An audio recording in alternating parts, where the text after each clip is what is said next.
Rafael, selamat datang kembali dan masih bersama gue di Invoiceless. Dan untuk info nggak penting kali ini yang pengen gue bagikan itu masih seputar di dunia film horor. Cuma mungkin beda film ini. Film kali ini nggak datang dari Hollywood, tapi melainkan dari negeri yang empunya ratu. Dan nama ratunya itu Ratu Elizabeth ya. Maksudnya film ini berasal dari Inggris. Dan juga film ini katanya bakal digadang-gadang menjadi film horor terbaik sepanjang 2020 kemarin. So, film apakah itu? Baiklah kita lanjutkan, tapi sebelum itu tolong klik tombol subscribe ya buat bantu gua ngebangun channel ini. Selamat datang di Invoiceless dalam segmen Film Akhir Pekan, atau yang disingkat FAP.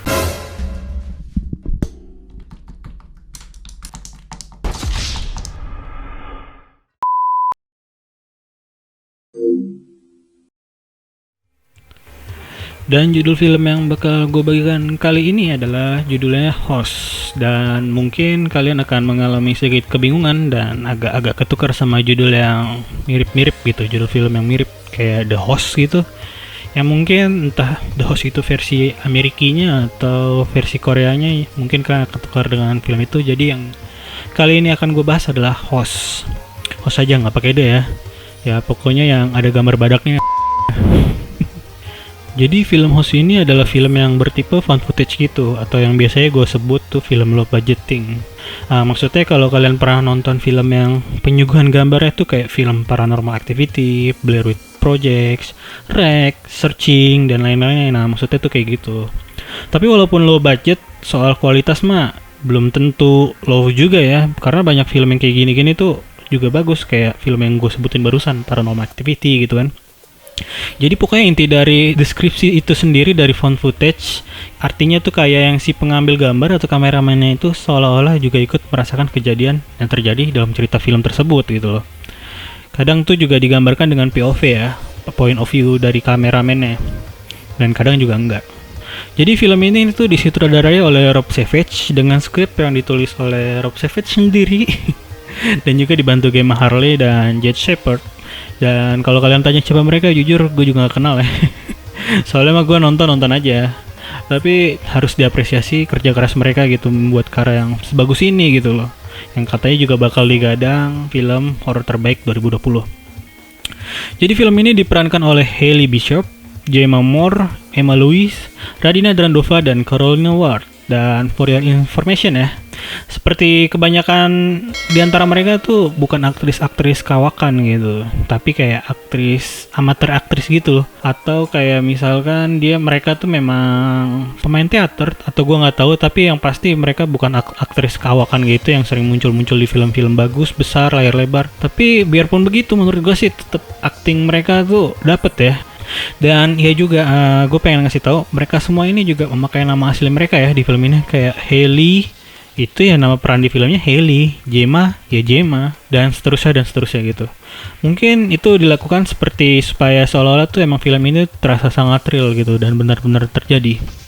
Jadi gue langsung ke ceritanya aja, karena dari ceritanya cukup simpel ya. Jadi ceritanya itu ada 5 sekawan, yaitu si Hailey, Jemma, Emma, Radina, dan Carolina gitu. Dan sebenarnya ada satu laki-laki lagi bernama Alan, jadi 6 ya. Yang tadinya tuh mereka sering bergaul, sering ngumpul dan nongkrong bareng. Cuma karena pandemi COVID ini, mereka tuh jadi nggak bisa ketemu langsung, hangout bareng lagi gitu.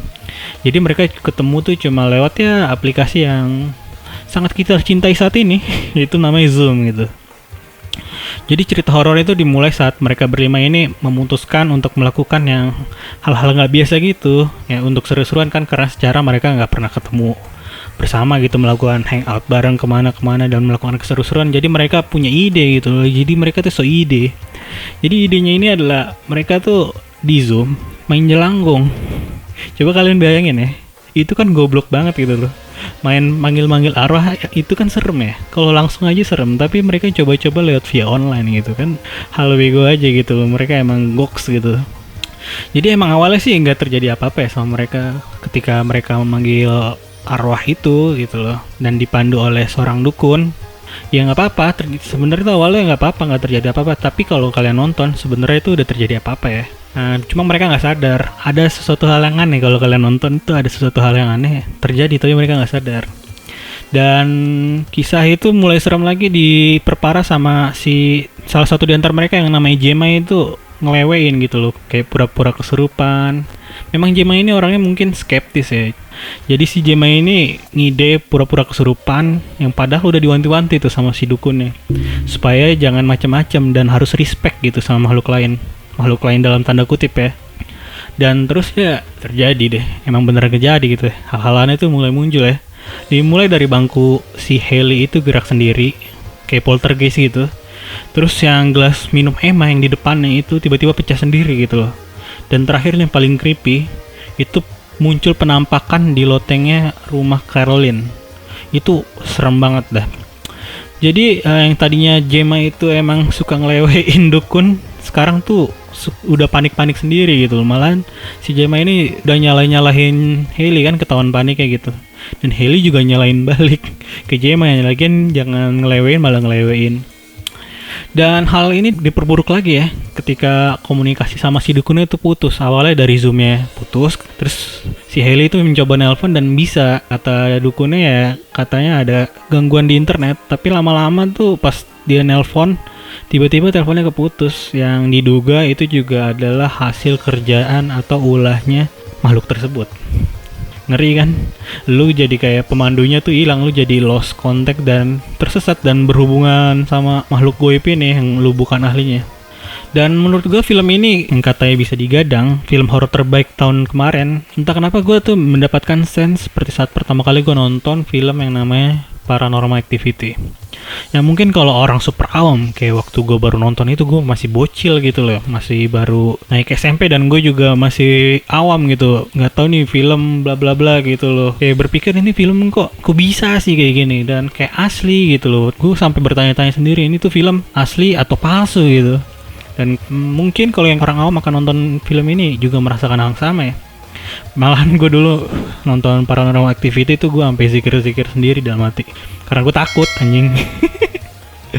Jadi maksud gue kekreatifan dengan memanfaatkan kondisi yang emang lagi relevan gitu kan, kita lagi covid, pandemi gitu, dibuat film. Jadi film ini tuh apa ya, kerasa banget sama kita, apalagi sama lulu yang suka kerja WFH gitu, work from home, dan menggunakan aplikasi kesayangan kita ini, Zoom gitu kan. Dan untuk penilaian kali ini mungkin akan sedikit bakal tinggi ya. Walaupun IMDb masih ngasih nilai itu 6,6 dari 10 dan Rotten Tomatoes cuma 73%. Cukup tinggi ya, 73 ya. Dan kalau gue pribadi ini bakal ngasih nilainya 8 dari 9 gitu. Karena jujur asli film ini tuh serem ya. Apalagi kalau kalian nonton itu apa, kamera yang digunakan itu kan seolah-olah menyerupai kamera entah itu laptop atau handphone untuk memakai aplikasi Zoom. Jadi resolusinya tuh disesuaikan. Jadi karena resolusinya yang jelek, bukan yang jelek ya, maksudku di bawah standar untuk perfilman itu menjadikan apa ya, serem sendiri cuy. Jadi kayak kan agak patah-patah tuh kadang. Jadi lu ngelihat orang di belakang orang itu di kamera tersebut tuh kayak bertanya-tanya sendiri gitu. Itu apa? Padahal mah nggak ada apa-apa ya. Dan bocoran buat kalian aja nih. Gue aja bisa dapat jump scare di menit-menit awal yang padahal itu sama sekali nggak serem. Tapi jump scare itu bukan deng. Jump scare-nya kayak perlahan-lahan gitu. Lu tiba-tiba jatuhnya bukan jump scare sih ya. Jatuhnya ya lu bikin lu takut aja. Padahal itu bukan hal-hal yang serem gitu. Dan untuk ketegangan di film ini gue menandakan di atas medium lah. Dan terakhir juga gue pengen ngasih tahu kalau film ini karena bergenre horor, jadi yang pastinya akan mendapat rate cap orang tua. Maksud gue rate-nya bimbingan cap orang tua gitu loh. So film ini tuh pokoknya rekomendasi banget buat kalian yang pengen ngabisin waktu bareng keluarga atau siapapun hanya dengan nonton film-film yang bagus dan berkualitas. Ini menurut gua cukup rekomendasi banget, bisa dirasakan oleh semua umur ya, tapi tetap ingat RTBO. So mungkin segitu aja info nggak penting dari gua kali ini, dan gue ingatkan sekali lagi jangan lupa untuk klik subscribe-nya, nyalakan notif, komen dan share untuk bantu gue membangun channel ini. Dan last, see ya, bye bye.